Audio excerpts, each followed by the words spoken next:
आ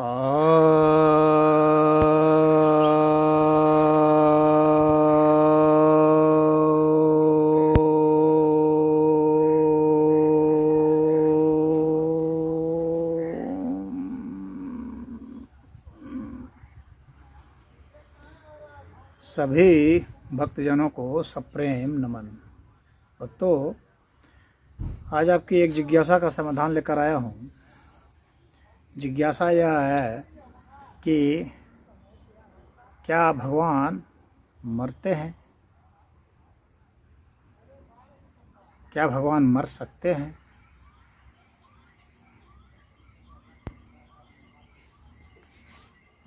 और भगवान किसे कहते हैं? तो ऐसा है कि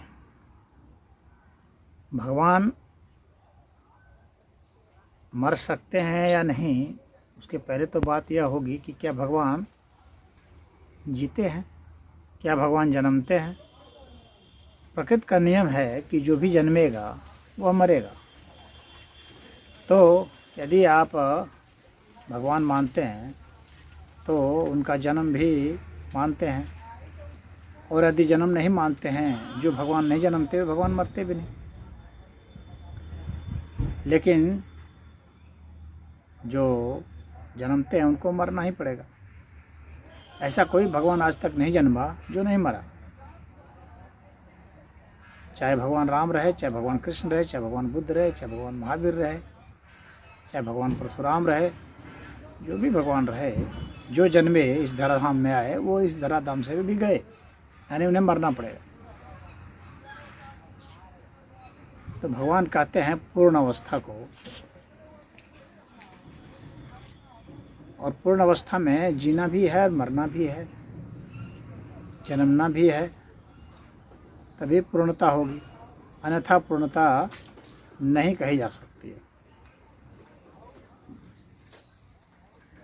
और दूसरी बात यह है कि भगवान जीने और मरने से परे है, जीने और मरने की अवस्था से परे है। परे का मतलब है जीते भी हैं, मरते भी हैं, जन्मते भी हैं और नहीं जन्मते, और जन्मा भी हैं। यानी पूर्ण तभी कहेंगे जब वो सभी अवस्थाओं में रह सकते हों, और अनंत अवस्था भी उसी को कहेंगे। तो ईश्वर को अनंत कहा गया है, भगवान को अनंत कहा गया है। तो जो भी इतना जान लीजिए आएगा, जन्मेगा, तो वह इस प्रकृति के नियम के तहत आएगा। इसके नियम की अवहेलना कुछ नहीं होती है। तो उसी अर्थ में कोई भगवान घोषित किए गए हैं। ऐसा नहीं है कि जिनको भी आपने भगवान अब तक समझा है या जाना है या सुना है जिनके बारे में, वे सभी अवश्य ही मरे जो जन्मे, और जो जन्मे ही नहीं उनकी चर्चा भी क्या। तो वे तो अजन्मा ही है। फिर उनके विषय में यह भी कहना भी सही नहीं होगा कि वे मरते नहीं हैं। जब वे जन्मते नहीं तो मरते कहाँ से? लेकिन जन्मने वाले को मरना अनिवार्य है, और मरने वाले को जन्मना भी अनिवार्य हो जाता है। जन्म मरण का चक्र है, और जो जन्म और मरण दोनों से जो परे हो जाता है वही भगवत्ता की अवस्था में चला जाता है। भगवत्ता की अवस्था उसी को कहते हैं। भगवत्ता की अवस्था में हम पूर्ण ज्ञान को प्राप्त होते हैं, पूर्ण आनंदित होते हैं। भग मतलब आनंद होता है, और भगवान मतलब आनंदवान। तो परम आनंदवान को ही भगवान कहा जाता है। तो परम आनंदवान जो हो गया वो भगवान हो गया। उसमें और भी शर्तें होती हैं, यश हैं, ऐश्वर्य हैं, आनंद है, ज्ञान है, शौर्य है, बहुत सारी चीज़ें हैं, अभय अवस्था है।